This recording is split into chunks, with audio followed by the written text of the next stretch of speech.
Y ya está con nosotros, como todos los jueves, Francisco Abuntis. Él es director general de Parametría, quien en esta ocasión nos viene a presentar los resultados de un ejercicio estadístico que hicieron sobre el papel de la Iglesia Católica en nuestro país, enmarcada en la polémica que recientemente hubo en el INEGI por la pregunta sobre religión que incluirá en el próximo censo de población y vivienda. Muy buenos días, Francisco. Buen día, ¿cómo estás, hermano? Pues muy polémica esta pregunta acerca de la religión en México. ¿Cuál era la pregunta exactamente que a la Iglesia no le gustó y que incluso amenazó con boicotear el censo?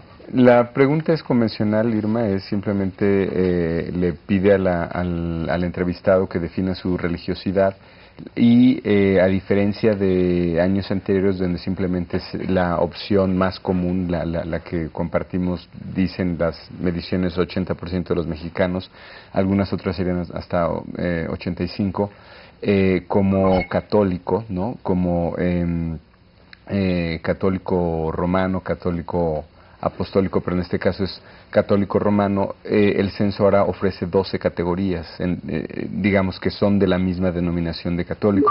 Lo que le incomodó a la Iglesia fue que se abrieran todas estas categorías. Yo creo que habría que poner esta amenaza de boicot en contexto y sería útil. Si vamos a, digamos, cómo reporta la Iglesia Católica a sus feligreses, al rebaño en el mundo, digamos, tenemos 1.150 millones de católicos en el mundo. El número que más les importa a ellos en realidad, o de lo que sí tiene registro el Vaticano, es de católicos bautizados, y en eso en México somos 89 millones, lo cual representa el 0.8 en el mundo, en América Latina, que es el 50% del mundo católico. Es decir, después de Brasil somos el país más importante, incluso más importante que Estados Unidos. Entonces, este tema para la Iglesia Católica en México o para el Arzobispado Primado de México no es un tema menor. Lo que llama la atención, Irma, es que el Vaticano no reporta un número de practicantes, solamente reporta que es el de bautizados, que es el único que es validable, ¿no? Hay un acta de tu bautizo, hay un acta de mi bautizo, ¿no? Entonces, ¿pero por qué le importa tanto a la Iglesia Católica, si tienen este dato de los bautizados, el hecho de que la gente se manifieste en torno a una religión? Esa sería digamos, es de las preguntas más interesantes. Uno, porque, bueno, por definición, el censo pues, es un dato secular y la Iglesia tiene sus propias fuentes de información. En algún sentido, la misma Iglesia estaría diciendo que este dato que el INEGI reporta es un dato incluso más importante que sus propias fuentes, es decir, está diciendo, para que yo reporte al Vaticano, tengo también que reportar no solamente los bautizados, sino los practicantes. O sea, con esta amenaza de boicot está validando también este conteo del es irónico, pero porque a la vez que lo está boicoteando, lo está respetando, ¿no? Está diciendo, es que este dato es tan importante para mí que lo tengo que utilizar en algún sentido para presentar mis resultados o mi trabajo frente a órganos no nacionales, ¿no? O a organismos no nacionales.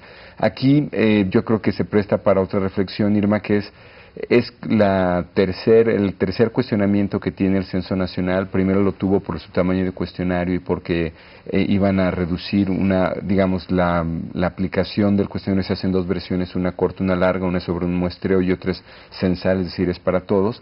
Hubo un cuestionamiento de un número de variables que se redujo ahí, y luego vino un cuestionamiento también y este es uno, a mí me parece delicado, sobre lugares a los que el censo no va a entrar o los encuestadores no van a entrar por temas de inseguridad. A nosotros ya nos ha pasado en algunos operativos, ¿no? Entonces sí hay un cuestionamiento ahí serio. Este de la Iglesia llama la atención porque ciertamente el INEGI, yo creo que entre las muchas instituciones de gobierno que tiene este país, pues esta es una de mucha reputación. Entonces, ¿en qué se basa la Iglesia? En esta gráfica, justamente, tiene una gran reputación la Iglesia también. Así es, entonces solamente puedes retar tú una institución pública como el INEGI con un diagnóstico de este tipo, como el que acabamos de ver, que es qué tanta confianza tiene la gente en la Iglesia, y yo creo que es en lo que la Iglesia misma está confiando para enfrentar a esta institución. Si lo vemos a nivel nacional, vemos que no obstante los escándalos de pederastía que ha habido y algunos otros cuestionamientos, en promedio la Iglesia se mantiene en 70% de confianza.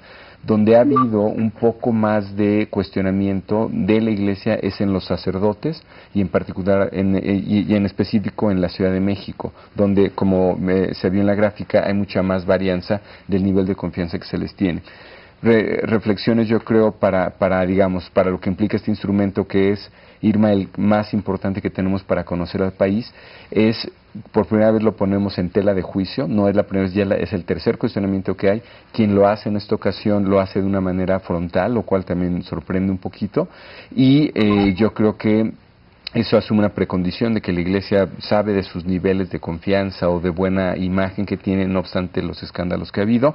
Y bueno, simplemente aquí sí sería un llamado a la ciudadanía que haría lo contrario un poco a lo que sugiere la Iglesia, un llamado a cooperar, porque el censo de población es el que nos dice quiénes somos, cómo hemos cambiado, y para temas y decisiones de gobierno es fundamental en términos de asignación de presupuesto, programas sociales. Sobre eso se negocian créditos con instituciones como el BID, el Banco Mundial.